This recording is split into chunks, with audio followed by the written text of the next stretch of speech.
आपका स्वागत है इकोनॉमिक्स हिंदी विद मैथ में। तो आज हम यहाँ पर शुरू करने वाले हैं क्लास 12th का। यहाँ पर जो है 9th चैप्टर है मैक्रो इकोनॉमिक्स में। तो चलिए शुरू करते हैं और यहाँ पर 9.6 हम स्टार्ट कर रहे हैं।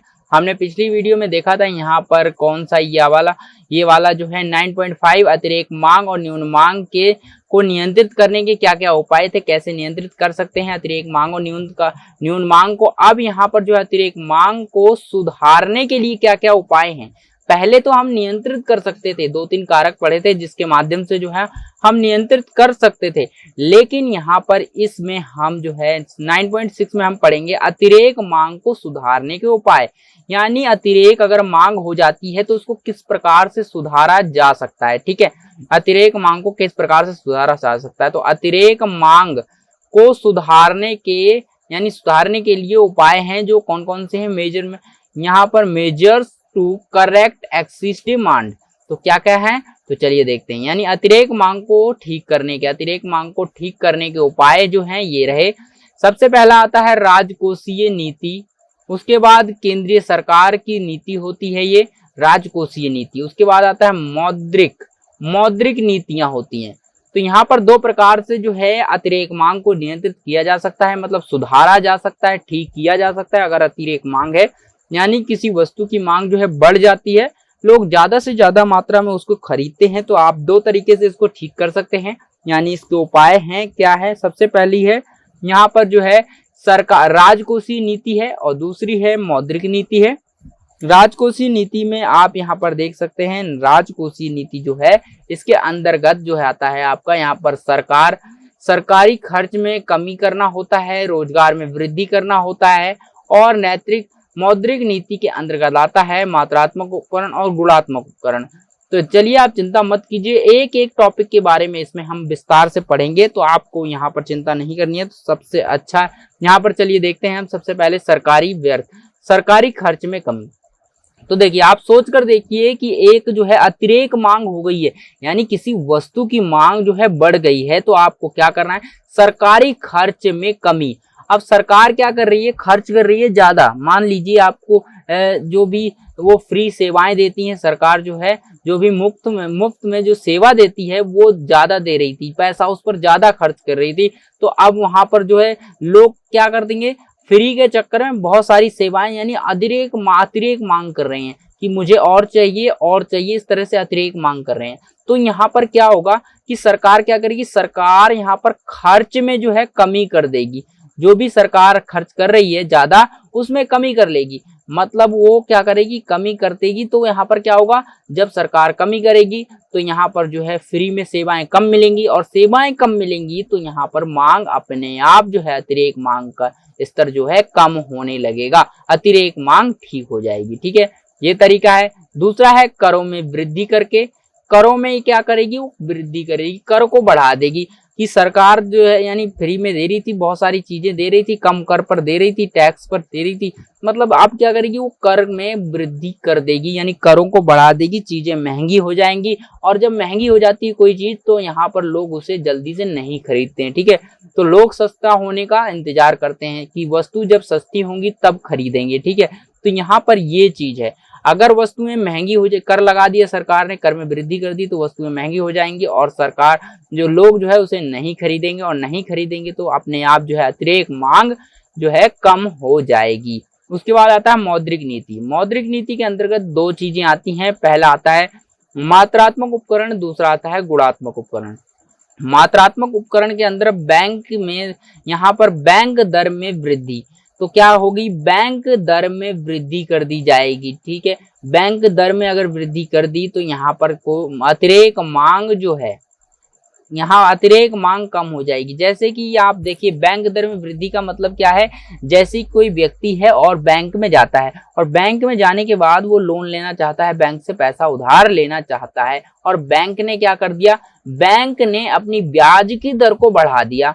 ठीक है, ब्याज की दर को बढ़ाने से जब बैंक ब्याज की दर बढ़ा देगा तो अब बताइए, और अगर वो ब्याज की दर नहीं बढ़ाता तो वो व्यक्ति वहां से लोन लेता और उसके बाद वो खर्च करता, यानी बहुत सारी वस्तुएं खरीद लेता, मतलब अतिरेक मांग होती, ज्यादा मांग हो जाती वस्तुओं की। लेकिन यहाँ पर क्या करा, बैंक ने दर बढ़ा दी और यहाँ पर जो है वो ज्यादा से ज्यादा पैसा अब नहीं ले पाएगा या लेगा ही नहीं।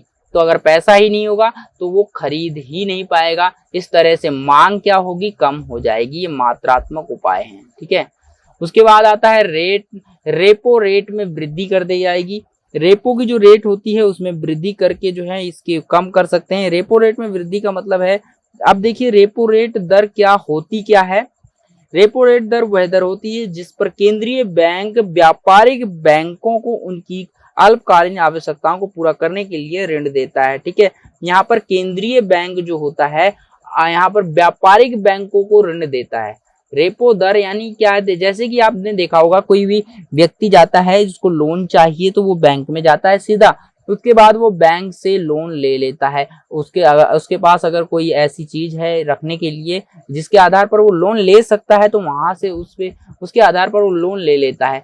लेकिन क्या आपने कभी सोचा है कि वहां पर जो वो लोन लेता है कि वो बैंकों को भी पैसों की आवश्यकता पड़ती है, और जब बैंकों को पैसे की आवश्यकता पड़ती है तो वो कहाँ से पैसा लेते हैं, वो केंद्रीय बैंक से पैसा लेते हैं। कहाँ से लेते हैं, वो केंद्रीय बैंक से पैसा लेते हैं, ठीक है। जब केंद्रीय बैंक जब लोन देता है वाणिज्यिक बैंकों को, वाणिज्य का मतलब होता है वाणिज्य करने वाले, व्यापार करने वाले बैंक, ठीक है। तो जब केंद्रीय बैंक वाणिज्यिक बैंक को लोन देता है, पैसे देता है, तो उस पैसे के बदले जितनी दर वो यानी जितनी दर पर वो ब्याज लेता है उसे रेपो रेट कहते हैं, या रेपो रेट कहेंगे या रेपो दर कहेंगे। तो यहाँ पर इस तरह से यो रेपो रेट कहलाती है। जिस दर पर केंद्रीय बैंक वाणिज्यिक बैंकों को ऋण देता है, ऋण प्रदान करता है, उसे हम रेपो रेट कहते हैं। और जब यहाँ पर रेपो रेट बढ़ा देगा तो यहाँ पर जो है वह बैंकों के पास पैसा कम आएगा और बैंकों के पास पैसा जो है कम लेगा। यानी जो हर बैंक चाहेगा कि अगर इसकी ब्याज की दर है, आप बताइए जैसे कि आपको कहीं से कर्ज लेना है और कर्ज लेना है तो आप किस व्यक्ति के पास जाएंगे, जो आपसे ज्यादा ब्याज ले रहा है, यानी ज्यादा ब्याज ले रहा है और एक व्यक्ति कम ब्याज ले रहा है, तो आप कम ब्याज लेने वाले व्यक्ति के पास ही जाएंगे, ठीक है। तो यही कारण है, यहाँ पर अगर वृद्धि कर देंगे तो यहाँ पर ब्याज लेना कम कर देंगे, पैसा लेना कम कर देंगे, ठीक है। प्रभूतियों की बिक्री, अब प्रभूतियों की बिक्री भी है। अगर बिक्री में वृद्धि कर दी जाए, प्रभूतियों की बिक्री करेंगे, वृद्धि कर देंगे तो यहाँ पर लोग खरीदने वाले भी हैं, मांग भी ज्यादा हो जाएगी। अब प्रभूतियों की बिक्री में कमी कर दी जाएगी, इससे क्या होगा, अतिरिक्त मांग का स्तर कम होने लगेगा, ठीक हो जाएगा। उसके बाद देखिए आप यहाँ पर हम क्या चल रहे हैं, मान के कि हमारी अतिरिक्त मांग हो चुकी है, यहाँ पर लोग ज्यादा से ज्यादा वस्तुओं और सेवाओं को खरीद रहे हैं और हमें क्या करना है, हमें कम करना है। तो ये उपाय हैं। तो पहला यहाँ पर तो राजकोषीय नीति जो थी सरकारी खर्च वाली थी और राजकरों में वृद्धि या कमी वाली थी, ठीक है, वृद्धि वाली थी। लेकिन यहाँ पर मात्रात्मक उपाय में आता है बैंक दर में वृद्धि करना, रेपो रेट में वृद्धि करना, प्रभूतियों में बिक्री करना, प्रभूतियों की बिक्री करके। उसके बाद LRR, यहाँ पर जो है नगद निधि अनुपात वृद्धि, तो इसमें वृद्धि करके भी हो जाता है। तो यहाँ पर ये भी एक तरीका है जिसके माध्यम से जो है यहाँ पर राजकोषीय अतिरेक मांग को नियंत्रित किया जा सकता है। सरकार क्या करता है, नगद कोष अनुपात यहाँ पर LRR को कमी यहाँ पर क्या कर देगा, वृद्धि कर देगा। जब वृद्धि कर देगा तो यहाँ पर क्या होगा, यहाँ पर लोग क्या करेंगे, ये जो होता है यहाँ पर जो है वैधानिक कोष आवश्यकता में कमी कर देगा, तो इससे यानी वृद्धि कर देगा, तो इससे क्या होगा, अतिरेक मांग नियंत्रित हो जाएगी। चलिए अब देखते हैं गुणात्मक उपाय के बारे में, देख लेते हैं गुणात्मक उपाय क्या क्या होते हैं। गुणात्मक उपाय में आप देखेंगे कि सीमांत आवश्यकता में वृद्धि, जो सीमांत आवश्यकता है उसमें वृद्धि कर दो, सीमांत आवश्यकता में वृद्धि कर दी जाएगी।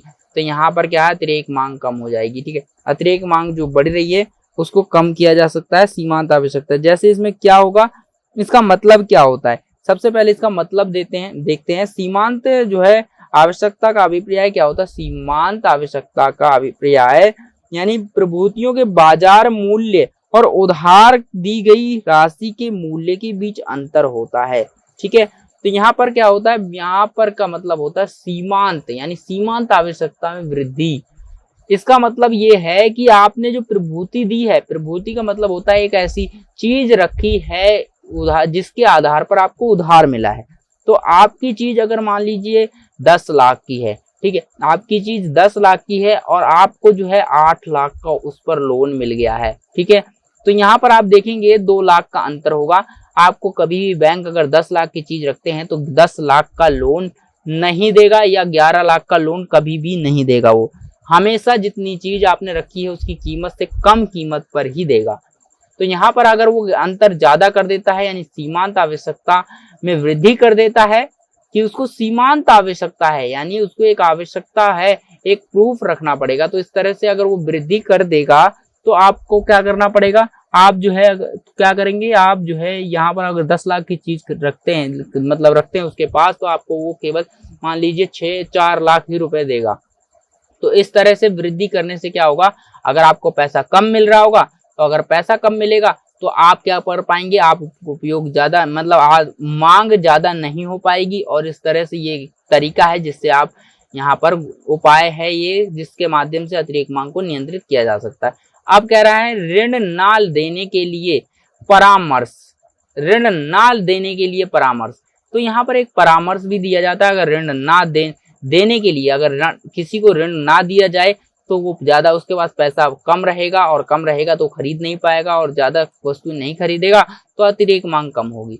उसके बाद आता है चयनात्मक साख नियंत्रण के अंतर्गत यहाँ पर साख की राशनिंग। ठीक है, चयनात्मक साख के अंतर्गत जो है यहाँ पर साख की राशनिंग करनी है। इसमें क्या होता है, यहाँ पर इसका मतलब है, इसका अभिप्राय उस तरीके से होता है जिसमें कि केंद्रीय बैंक दूसरे बैंकों को विशेष क्षेत्र में निश्चित उद्देश्यों के लिए साख देने या ना देने के लिए निर्देश देता है। ठीक है, तो यहाँ पर क्या होगा, यहाँ पर केंद्रीय बैंक इनमें निर्देश देता है कि किसको साख देनी चाहिए, साख का मतलब होता है मुद्रा पैसा देना चाहिए और किसको नहीं देना चाहिए, ये करता है यहाँ पर, ये यहाँ पर जो है ऑर्डर देता है केंद्रीय बैंक वाणिज्यिक बैंकों को।